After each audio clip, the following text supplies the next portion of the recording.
এদিকে আয়।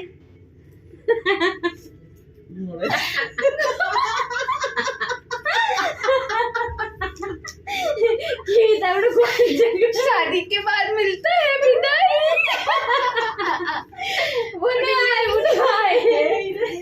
তোমার নাচতে হবে কিন্তু গতবার যাওয়ার সময় দিদি নাচতে